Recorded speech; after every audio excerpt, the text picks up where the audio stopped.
কমলপুৰৰ ৰাইবাটত কংগ্ৰেছৰ প্ৰাৰ্থী সত্যব্ৰত কলিতাৰ নিৰ্বাচনী কাৰ্যালয় মুকলি। বিধানসভা নিৰ্বাচনলৈ মাজত মাত্ৰ কেইটামান দিন বাকী। ইতিমধ্যে নিৰ্বাচনৰ বাবে সম্পূৰ্ণৰূপে সাজু হোৱা পৰিলক্ষিত হৈছে।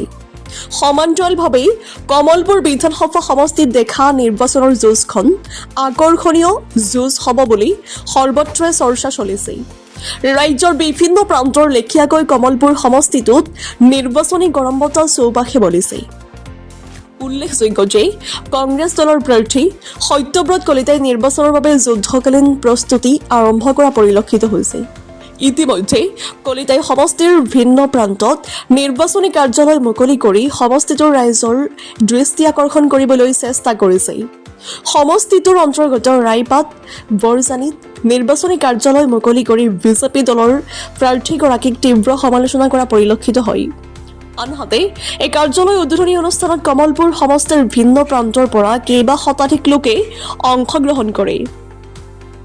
News desk report, digital Assam live. আমি ইতিমধ্যে নিৰ্বাচনৰ আজি আনুষ্ঠানিক কেম্পেইনিং যিটো প্ৰচাৰ কাৰ্য আৰম্ভ হৈছে আৰু সেই উদ্দেশ্যে আমি ৰাইপাট মণ্ডলৰ আজি ইয়াৰ কাৰ্যালয়টো আমি আনুষ্ঠানিকভাৱে উদ্বোধন কৰিলোঁ। আমি আশা ৰাখোঁ যে পৰিৱৰ্তিত ৰাজনৈতিক পৰিৱেশত অসমৰ মানুহে যি সিদ্ধান্ত গ্ৰহণ কৰিছে, বিজেপিক বিদায় দিয়াৰ যি সংকল্প লৈছে, সেই সংকল্পৰ সৈতে কমলপুৰ ৰাইজবাসী ৰাইজো একমত আৰু কমলপুৰবাসী ৰাইজে এইবাৰ নিৰ্বাচনত কংগ্ৰেছৰ পক্ষ লৈ বিজেপিক পৰাভূত কৰি গৌৰৱ গগৈৰ নেতৃত্বত এখন চৰকাৰ গঠন কৰাৰ কাৰণে আগবাঢ়িছে।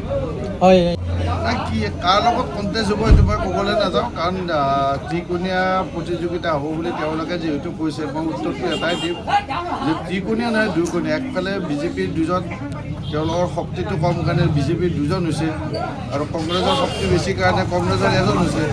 তেওঁলোকে দুজনে যুঁজিছে, মই এজনেই যুঁজিছোঁ, গতিকে ত্ৰিকোণীয়া নহয়, বিজেপিৰ লগত কংগ্ৰেছৰ কণ্টেষ্ট।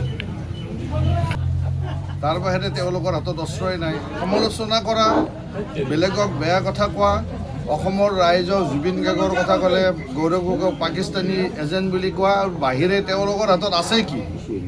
তেওঁলোকৰ হাততো কোনো ইছ্যু নাই।